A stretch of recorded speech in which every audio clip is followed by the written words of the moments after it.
अब बात करेंगे हम अपने एग्जाम्पल 2 की, which is one of the most important example of this chapter.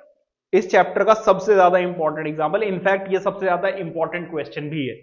क्यों? क्योंकि इसमें ट्रिग्नोमेट्री का यूज होता है। किसका यूज होता है? ट्रिगोनोमेट्री। हाँ जी भाई साहब, ट्रिग्नोमेट्री का यूज होता है इसमें। कैसे? जरा ध्यान दीजिएगा। वो आपसे कह रहे हैं find the area of the segment A Y B. क्या आपको ये वाली सेगमेंट नजर आ रही है? ए वाई बी, इसका एरिया बताना है आपको, इस सेगमेंट का। कैसे बताओगे? हमने इंट्रोडक्शन में सीखा हुआ है कि अगर मैं इस पूरे सेक्टर में से इस ट्राइंगल का एरिया माइनस कर दूं तो मुझे ऊपर सेगमेंट का एरिया मिल जाएगा या नहीं मिल जाएगा? बताओ जरा। यही मुझे करना है। बट क्या प्रॉब्लम आ रही है?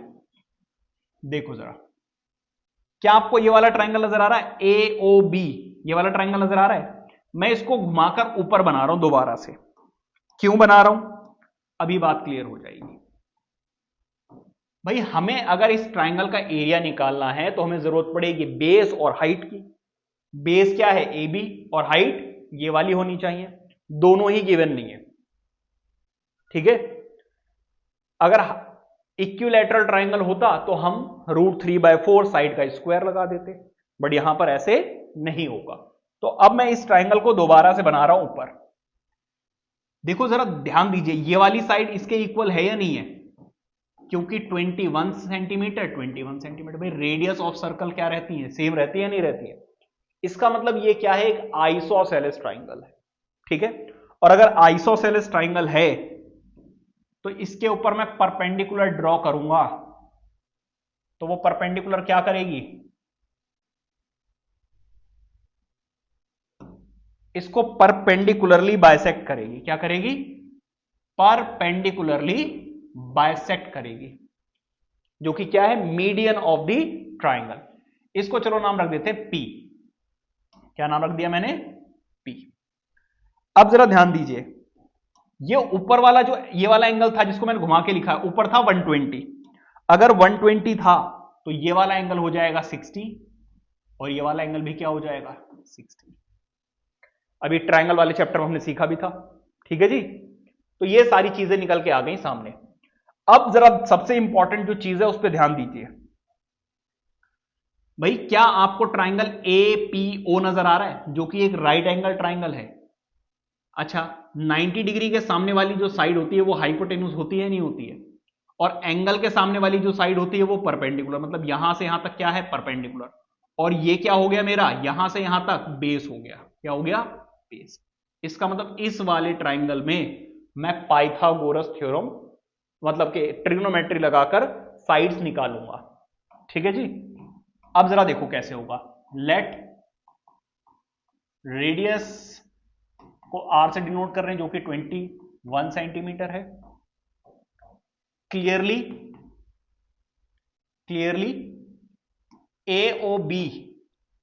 AOB is an isosceles triangle। हाँ जी भाई, ठीक है। अगर आइसोसेलेस ट्राइंगल है तो एक बात बताओ मुझे ये बेस निकालना है, ये हाइट निकालनी है, क्योंकि हाफ बेस इंटू हाइट होता है ना। अगर इस ट्राइंगल की मुझे हाइट मिल जाए और बेस, देखो बेस को अगर मैं डबल करूंगा तो मुझे पूरा बेस मिल जाएगा। अगर मैं ये परपेंडिकुलर निकाल लूं और इसका डबल कर दूं तो मुझे क्या मिल जाएगा? इस ट्राइंगल का बेस मिल जाएगा या नहीं मिल जाएगा? हाँ जी। तो जरा ध्यान दीजिएगा, ऐसा कौन सा फॉर्मूला है जिसमें हाइपोटेन्यूज और बेस दोनों आते हैं? तो जहां तक मुझे याद है भाई, कॉस थीटा आता है। क्या आता है? Cos theta. कॉस थीटा की वैल्यू कितनी है? 60। और बेस कितना है यहां पर? बेस है जी ओपी। और हाइपोटेन्यूज क्या है यहां पर? एओ। सब कुछ अच्छे से क्लियर है? अब जरा देखो, cos 60 की वैल्यू होती है 1/2। ओपी की वैल्यू कितनी है? ओपी हमें निकालना है। एओ की वैल्यू कितनी है? 21। कितनी है? 21 सेंटीमीटर। क्रॉस मल्टीप्लाई करोगे तो 21/2 आ जाएगा क्या, ओपी। अब याद रखना मैं यहां पर इसको डेसिमल में भी चेंज कर सकता हूं, लेकिन मुझे जो भी मल्टीप्लाई डिवाइड वगैरह ज्यादा मेहनत का काम होगा वो मैं बिल्कुल एंड में करूंगा, क्योंकि उन्होंने हमसे ये हाइट थोड़ी ना पूछी है, हमसे तो जी एरिया पूछा, तो एरिया जब निकालूंगा तब मैं कैलकुलेशन करूंगा, क्योंकि हो सकता है ये 2 वैसे ही कहीं पहले ही सॉल्व हो जाए, है ना। अब जरा देखो,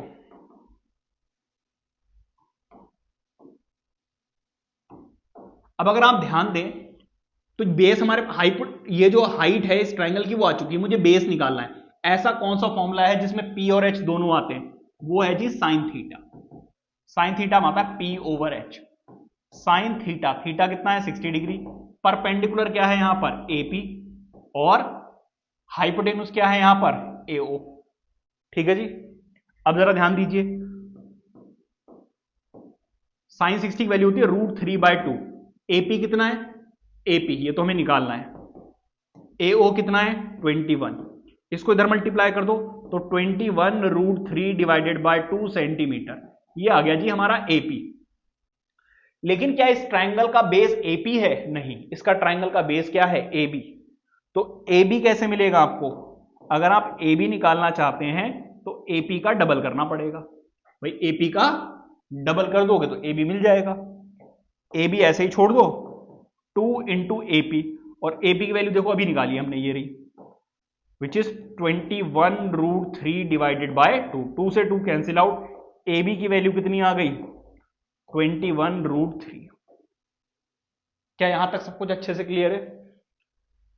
इसका मतलब बेस भी अब हमारे पास आ चुका है कितना 21√3 सेंटीमीटर, और हमारे पास हाइट भी आ चुकी है ओपी।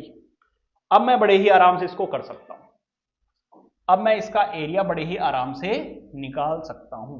कैसे निकालूंगा भाई, मुझे निकालना है एरिया ऑफ सेगमेंट।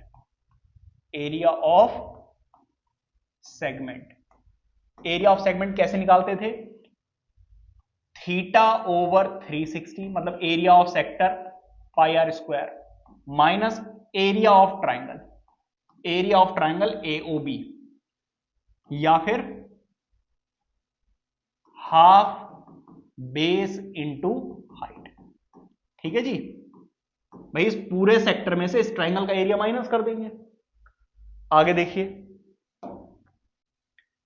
थीटा की वैल्यू कितनी है जरा देखो 120 ओवर 360, पाई की वैल्यू कितनी है 22/7, आर की वैल्यू कितनी है 21, क्योंकि 21 का स्क्वायर है तो 2 बार लिखेंगे, ठीक है, -1/2। बेस कितना आया था, बेस आया था 21√3, और हाइट कितनी आई थी 21/2। क्या यहां तक सब कुछ क्लियर है। अब देखेंगे क्या कुछ कैंसिल आउट हो रहा है। देखो 0 से 0 कैंसिल आउट, 12 3 जा 36। अब जरा देखो 3 7 जा, और 7 से ये भी कैंसिल आउट।